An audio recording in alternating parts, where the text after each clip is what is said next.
Starting off the Iowa and Penn State duel at 125 pounds, the Hawkeyes decided to send out Jesse Ibarra instead of Drake Ayala, who at this point in the season has been dominant for the Hawkeyes. He had a couple of losses, but for the most part has been impressive, and I thought he would hold his ground against Drew Hildebrand. But Ibarra was sent out, and Hildebrand ended up picking up a major decision over the Hawkeyes, starting out Penn State with a victory at 125 pounds. So what else happened?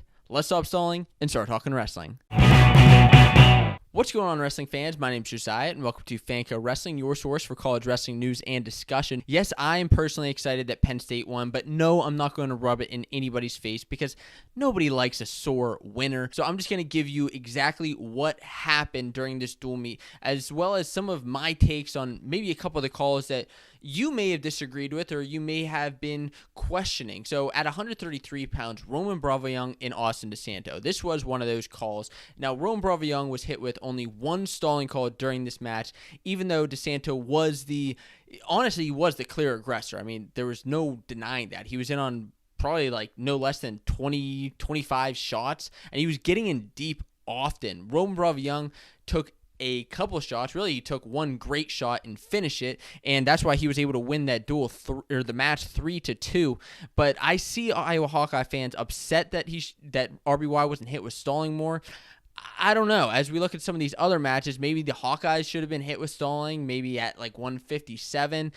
But I don't know. I could see why you're upset about that as a Hawkeye fan, but I think that DeSanto brought the heat, and I think he'll continue to bring that throughout the rest of the season. But he's got to find a way to finish those shots on RBY. At 141, Nick Lee and Jaden Ironman. This was an interesting one as well because Ironman didn't really have any shots on Nick Lee. He almost had that one where he threw Nick Lee onto his back, but Nick Lee was able to come around behind for two. Nick Lee doesn't get tossed. He doesn't get tossed to his back, and the final score to this match was 6-4. He was able to defeat Ironman, and honestly, the sudden victory takedown looked effortless on Nick Lee's part. This was a fun match, and I think we'll continue to could go back and forth again as they go on into Big Tens and NCAAs. And I think that's the fun thing about these matches is we could see this happen a couple more times. And at 149 and 157, things kind of slowed down as I expected it to.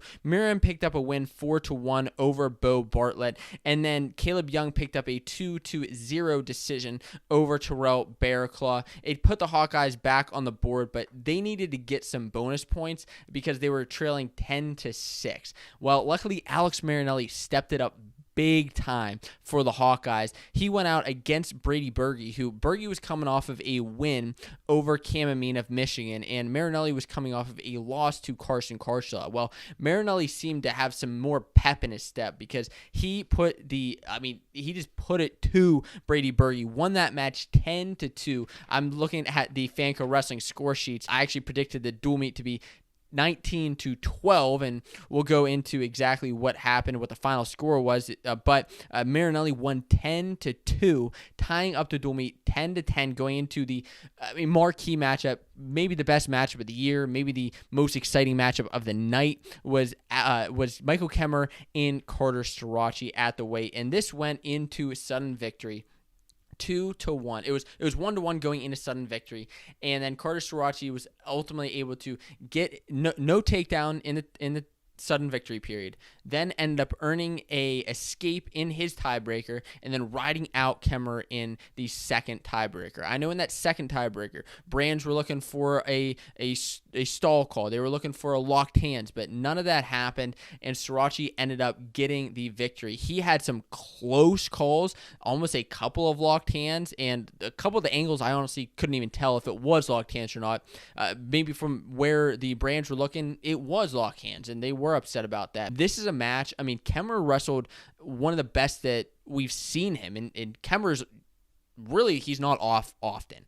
I remember he wrestled Mark Hall a couple years ago and was totally on. He was on at the Big Ten Championships last year, and I expect him to be on in the postseason again and possibly pick up a win against Sriracha in the future. Aaron Brooks and Abe Assad. Abe Assad brought it. He had a decision loss earlier in the year to Trent Hidley at the collegiate duels, and he just had a decision loss to Aaron Brooks here. And when Aaron Brooks is going out getting tacks and majors and falls over a lot of the elite competition, and you're able to hold him to a decision, that shows that you are also in that elite status and that you can contend with the best of them. And Brooks ended up winning 8-3, putting the Nittany Lions up 16-10 in the dual meet at 197 pounds. Max Dean and Jacob Warner. This one was close. I believe that Warner was up at one point, and going into the third period, it was extremely close. I think actually it was like 3-1 with maybe 30 seconds left. Dean was able to get a takedown